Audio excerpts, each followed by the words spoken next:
I am Dr. Gregory Prescott. I'm the chair of the Department of Accounting and Finance here at UWF, and I will be your speaker today. But we'd first like to thank Gulf Winds Cares Foundation, part of the Gulf Winds Federal Credit Union. These are the folks that have sponsored these seminars this year. So this one is on becoming a 401k millionaire. Who wants to be a millionaire? What's the best way to become a millionaire? Self-employment and investing. Self-employment and investing. Okay, we could always marry somebody who's rich, right?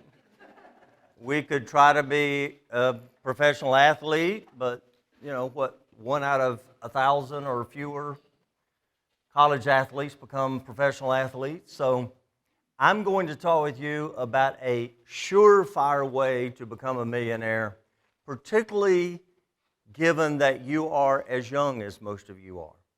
Time is on your side. That's probably your biggest advantage when it comes to shooting for becoming a millionaire if you start young. If you wait and start when you're my age, probably not going to happen unless you really do get lucky. So we're going to talk about, basically, I'm going to discuss how I think you should begin planning your life in order to plan to become a 401k millionaire at some future date. All right. So you might say, well, what am I doing planning for financial security at this young age? The reason is because, as I said, you have time on your side. You need to start now as opposed to waiting till later. Most people talk about Social Security. What percentage of, well, I've already told you. Social Security is really designed to replace only about 30 to 35% of most individuals' pre-retirement income when they get to retirement age. Now, if you happen to be an athlete who makes lots and lots and lots of money, it's probably going to be a lot lower than 30%. And for the higher income folks, it's a lower, and for lower income folks, it tends to be a little higher. So it could go as high as 35, 38%. Okay? Now, how much do you think financial planners suggest that you be prepared to replace in retirement? How much of your regular income, as you're leading up to retirement, how much should you be ready as a percentage to generate in retirement when you get ready to retire? 70 to 80%. You're looking at my notes? I'm a financial planner. Okay, good. There you go. All right, so there you go. So about 70 to 80%.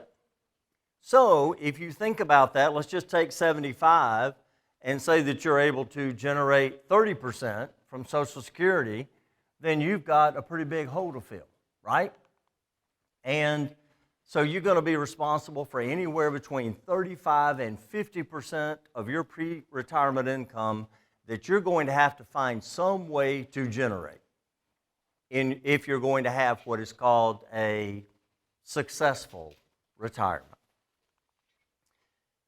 And one of the best tools that you can consider to help get you there is what is known as a 401k plan, or if you happen to work in a nonprofit entity, a 403b plan.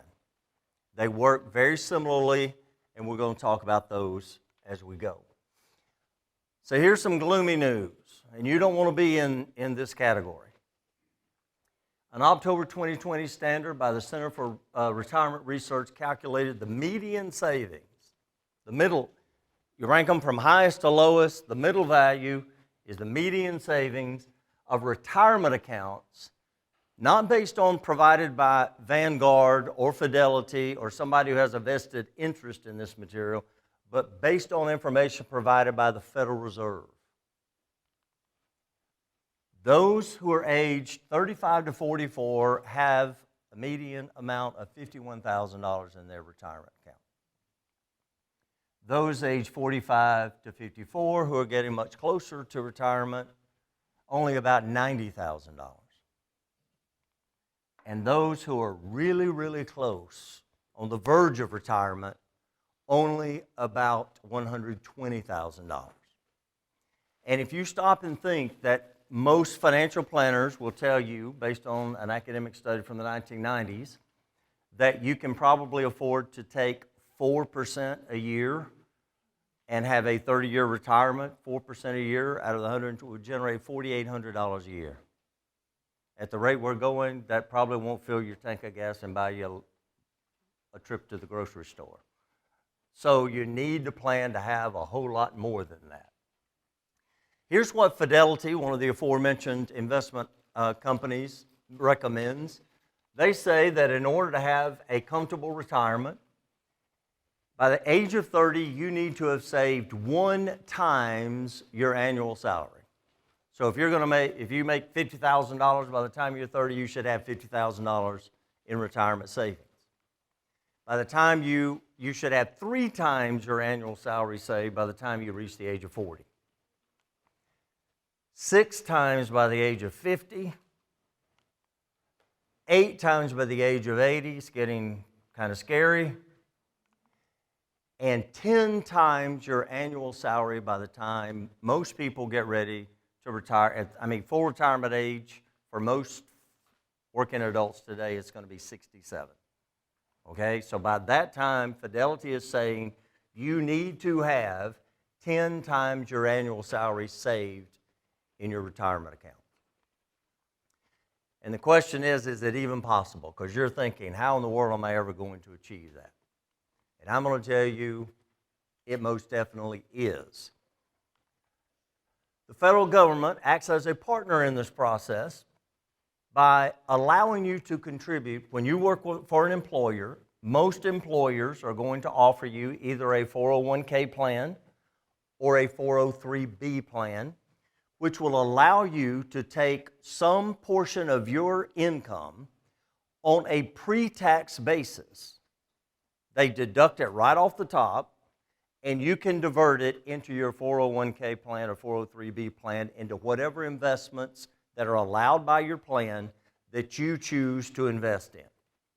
Pre-tax, so that means they don't hold out the federal income tax on it.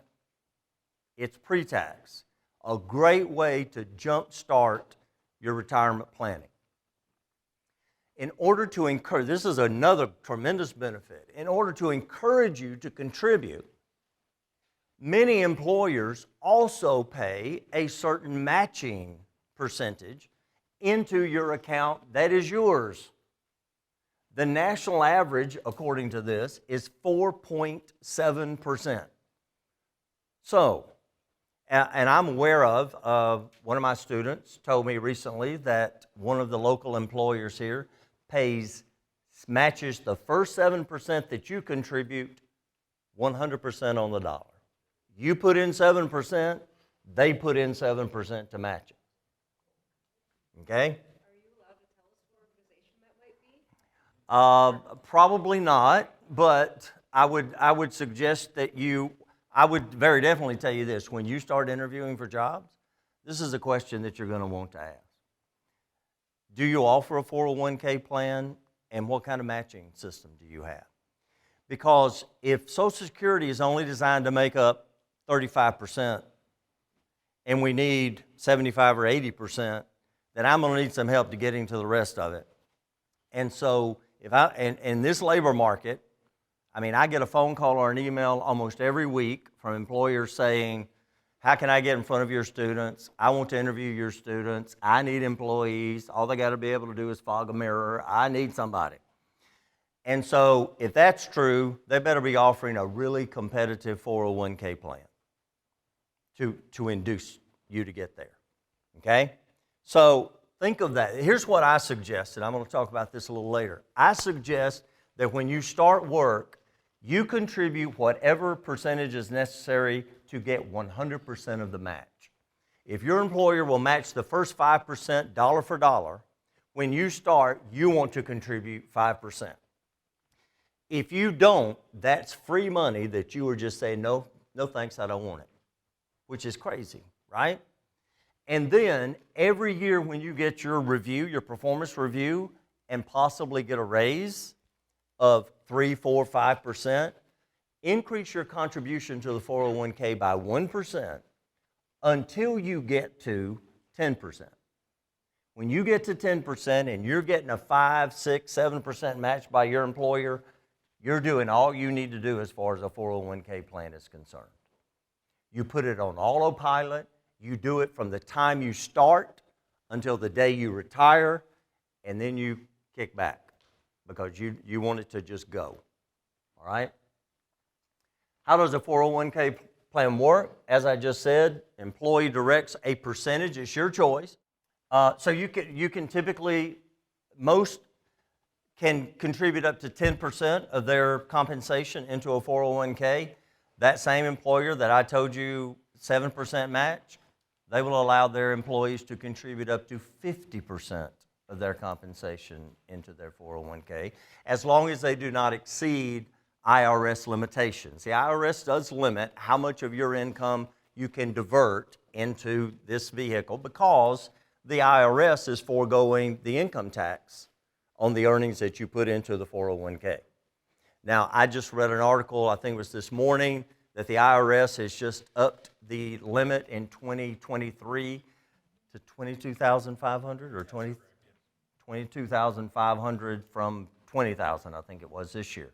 So that's pretty hefty amount that they're saying you can put aside. And I say do it, even if it's a little bit painful in the beginning because of what we're going to talk about in a minute. Then the employer contributes a percentage. And we saw the national average is 4.7%, and that was a little dated. I think that was from 2019 or 2018. It was a Bureau of Labor Statistics number that I didn't, earlier, the 4.7. I worked for an employer for years that matched the first 6%, 50 cents on the dollar. It was a financial institution, so they only gave me 3%. So I had to do a bunch more because I didn't get that great of a match. Okay? And then, this is the key point, the employee gets to direct where the money is going to be investing based on the options within the 401k plan. There will typically be several mutual funds, ETFs, exchange-traded funds, lots of options for you. There are also something called a target date retirement fund.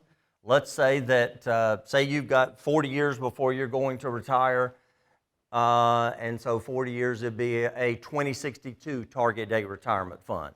And what it does is it has a certain breakdown between stocks and bonds, and then over time, as you get closer and closer to retirement, the stock portion will decline in percentage and the bond portion goes up because they're saying you're getting closer to retirement, you need less risk in your portfolio. So they do it automatically for you, okay? And those are offered by a lot of firms, Fidelity, Vanguard, I'm sure Schwab and others do the same thing. So the key here is, this is not a get rich quick. This is not go buy a lottery ticket and pray for the best. This is not going to happen overnight. Not going to happen by accident. But there's a lot better odds in what I'm going to talk to you about than going and buying a lottery ticket, I guarantee you. It takes time and persistence on your part. You've got to stay consistent and contribute every pay period and get to the point where you're putting a significant amount toward. Okay. Key points to remember. Start early. Compounding. Do you know what compound interest is? Compound interest is earnings on top of the earnings that you already earn. For example, let's say you had $1,000 in an account, and just for simplicity, because I'm not real bright, 10% is what you earn. So you earned $100. Well, the next year, you've got $1,100 in the account, and you earn 10% on that, so now you earn $110. So that $10 extra you earned on top of because of the earnings that you earned last year. So compounding is the way to go. In the early years of your life, that's when you want to start the ball rolling because it will really pay off for you down the road. When you start, contribute at least enough to get the match that the employer is going to provide, and more if you possibly can, for sure. Contribute every pay period, be persistent, especially in the early years. And this is a key, if you change jobs, don't forget and leave your 401k plan or 401k account at the old plan. You have the option typically to roll it over to your new employer or to simply roll it over into what is known as a self-directed IRA.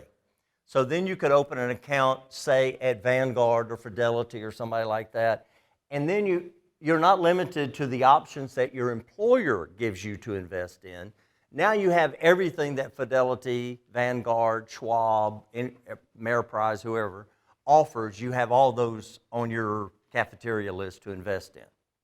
All right, here's a hypothetical example.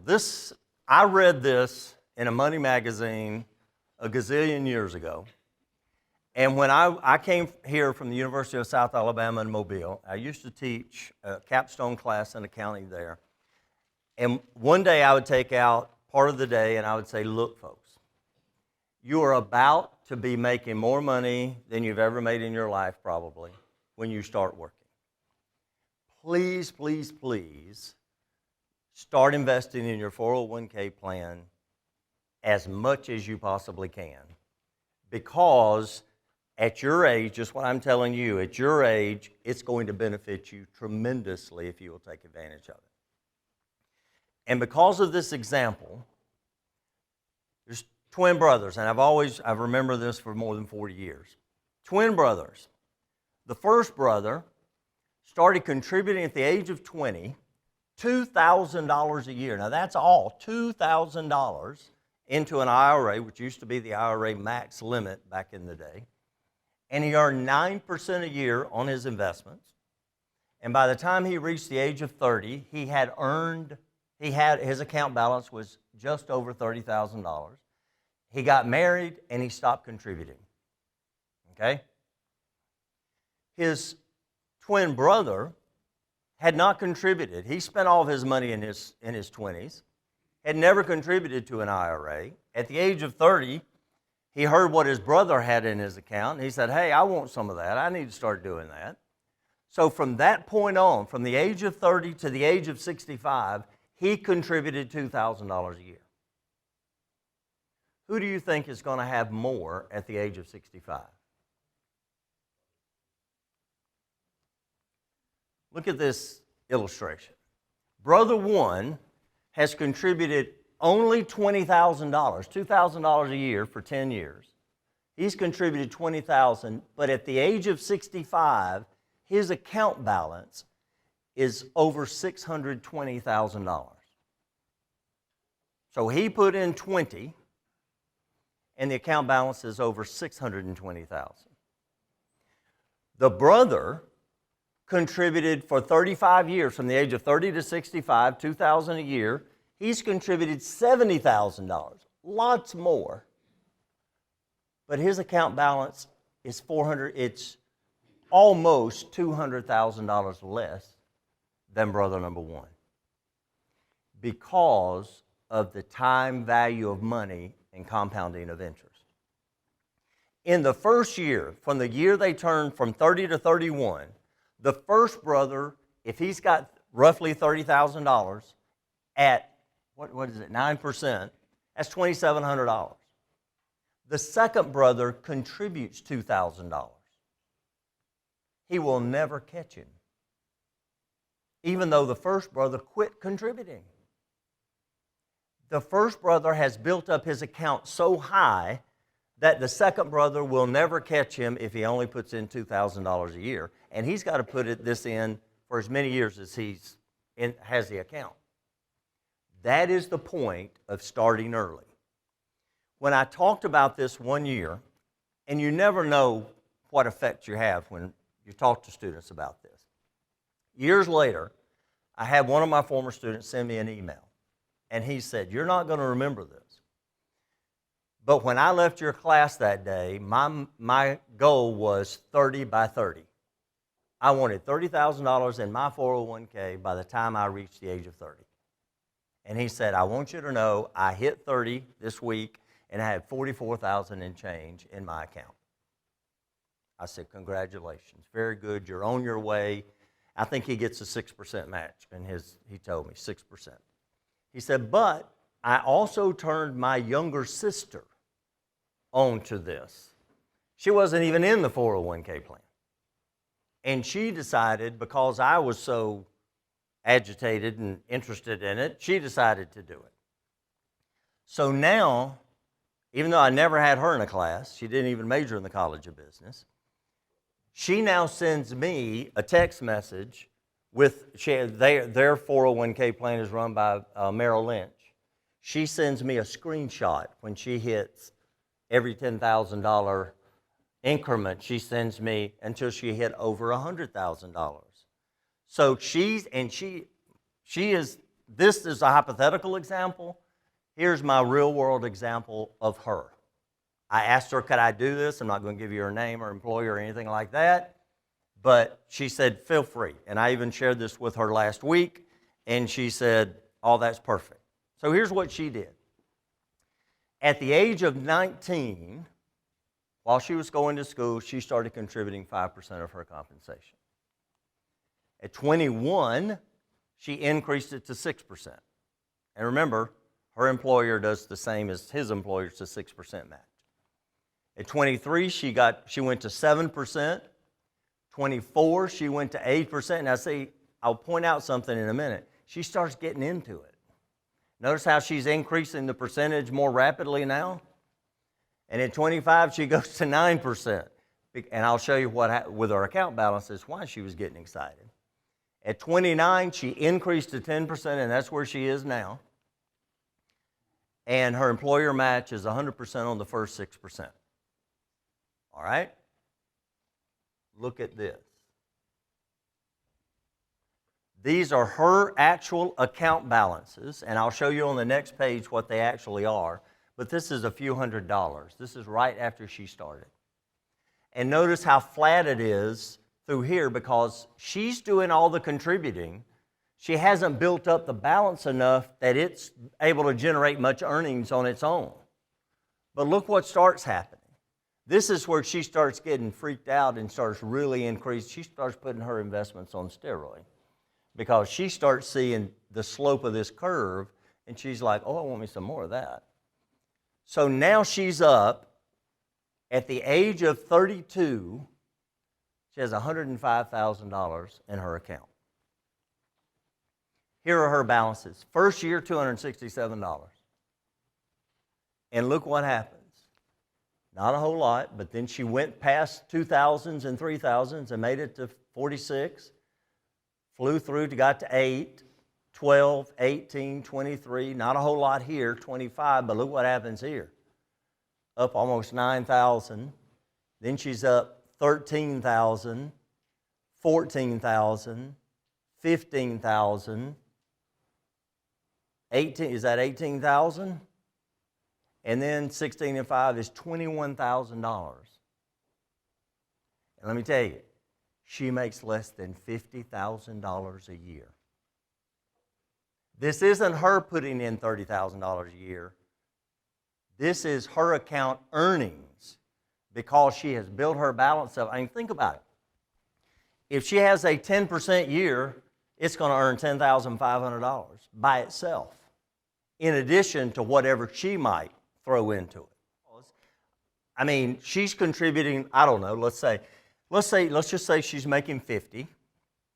So she's putting in 10, 5,000 of it is her contributions, and then 3,000 would be her company match, so that's 8,000. So when it's up 14, 8 of it's her, 6 of it is market growth or increase in the value. So, but the point is, think about this, when she gets to 400,000 and the market is up 15%, okay, that's $60,000 her account's going to grow that year. So that's the point. By starting early and building up your balance at a young age, then you have the opportunity when you hit 45 and 50 and 55 that it really starts growing simply because of the power of compounding. Not because you're a genius in investing, that you're picking all the wonderful stocks, simply because of the power of compounding. If she never contributes another dollar, She quit at 32. If she is able to earn 7% a year for the next 33 years, her account balance will be $983,000. If she quit now, at 32, if she were able to earn 9% a year, she'll be at $1.8 million, almost a multimillionaire. And look at this. If she were able to earn 10% a year, $2.5 million. And you say, well, that's probably not realistic. Well, let's see. Her contributions from the beginning of time have totaled $38,643. So at $105,000, what does that mean? It's like $65,000 of earnings since she started. She's in a target date retirement fund, like I said. Now look at this. You say, now I use 7, 9, and 10. The S&P 500 since 1926 has returned on average 10.7% per year. So I don't think assuming a 7% return is unrealistic. I didn't even go to 10.7%. I just did 10. And a 0.7% a year yield difference over 33 years would be a significant amount.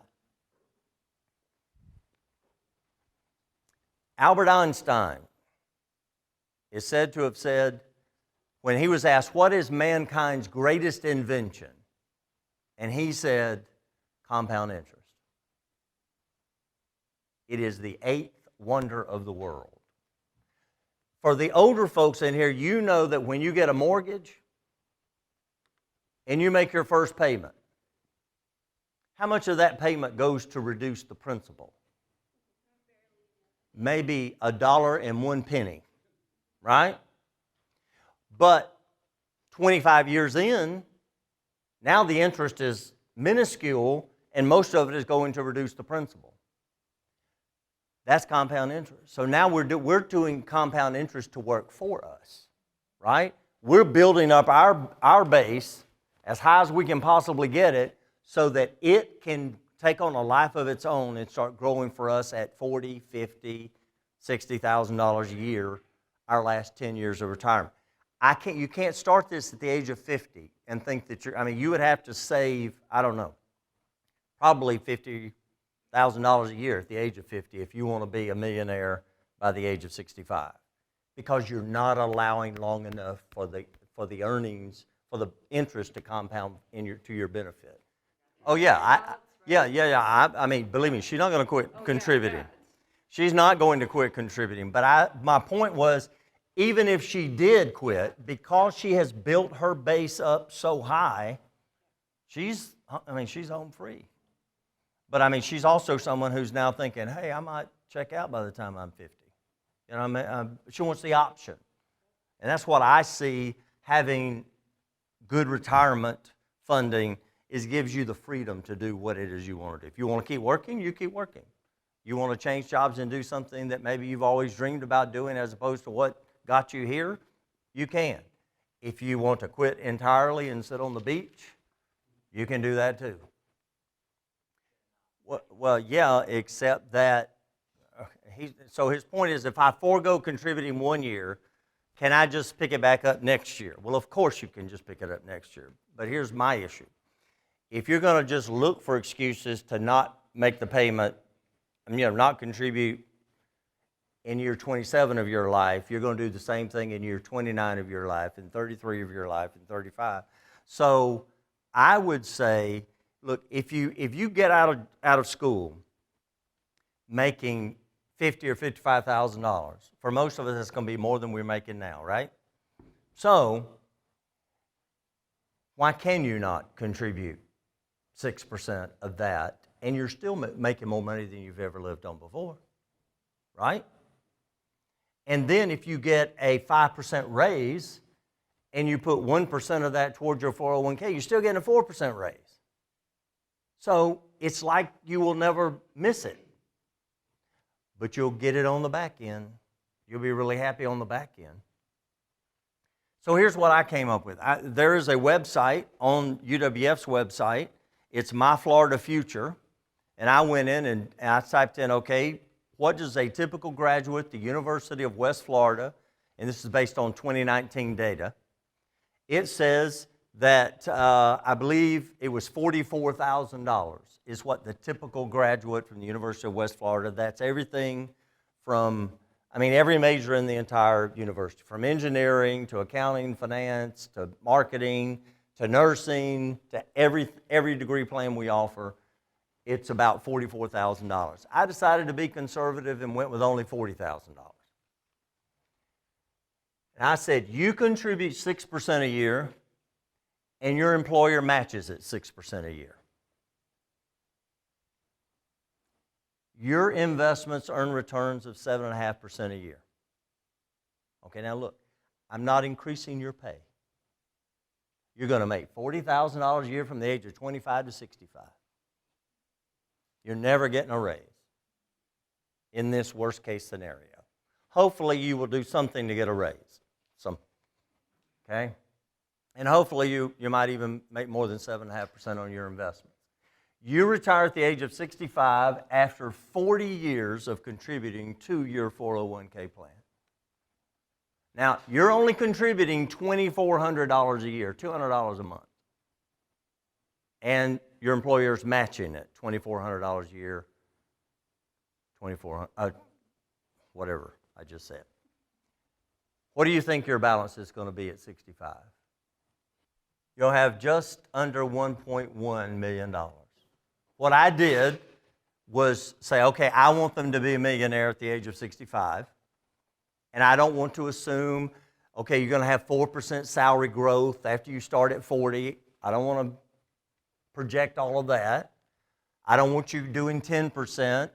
I just said 6% and 6%, and you're making only $40,000.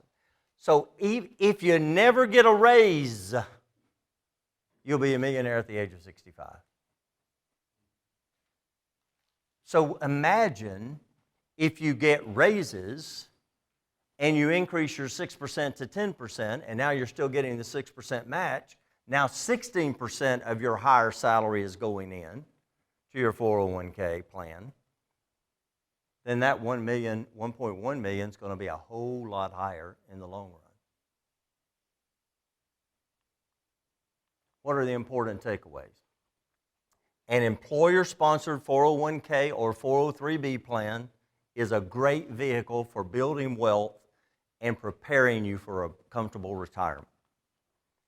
Begin contributing in your 20s if possible. Let compounding work for you. Contribute at least enough to get the full company match. Don't leave any money on the table. Increase your contribution percentage by 1% per year until you get to 10%. It won't happen overnight and it won't happen by accident, but it will happen. Slow and steady wins the race. You have more options, and I don't complicate it. Like, we don't talk much about Roth in here because, the 401k, everybody can do that. You're pretty much going to be at an employer who has a 401k or a 403b plan. Pretty much, virtually everybody except the very smallest of companies. And I think when you're looking for your first job, it's a good idea to ask that question. Do you have a company-provided 401k plan? What's the matching? Can I look at the investing options? Because, you don't want to be limited to these 3 things and those 2 things. You want a wide list of options. You want as high. You now know that the national average for matching is 4.7%, and there is a company here in this town who matches 7%. So now you have something to gauge. If you go to an employer and say, oh yeah, we match the first 3% you put in, we'll match it dollar for dollar. And you yawn. That's when you yawn and say, well, I'm not impressed. The question is, what about taxes at the end? Okay, and this is an issue, I believe, for people who have saved a substantial amount in their 401k, which is a tax deferred. You do not pay taxes on the front end. So when you take the money out, you start paying taxes on. A Roth IRA, you pay taxes on the front end so that when you start taking the earnings out, you do not pay taxes on those. So what would probably be helpful is for someone who gets to the point where they have a pretty substantial 401k or self-directed IRA, that they reduce sharply those contributions and start directing them, if they are in an income bracket that allows them, to contribute to a Roth IRA. That way they will have some funds that they can get to and withdraw that are not going to be taxable. Well, that 10.7% on the Social Security is including loss years and gain years. So that includes from 1926 until today, this S&P 500 has averaged 10.7% a year returns, including down years and years when it was up 60%. So it's all in. So, and this is what I want you to think about. When the market is down, you're buying on sale. Stocks are the only thing that I know of, when they go down in price, people say, oh no, I don't need that, I don't want that. But you let somebody have a sale at the grocery store or at the furniture store, and we're all about that sale, but you put stocks on sale, and we absolutely are not interested. I don't get it. That 10.7% S&P return is including down years and up years. The average return has been 10.7% over what, nearly 100 years now. So the big takeaway here is really, this is my idea. What's your idea of retirement? This is my idea. Thank you for coming. Good day.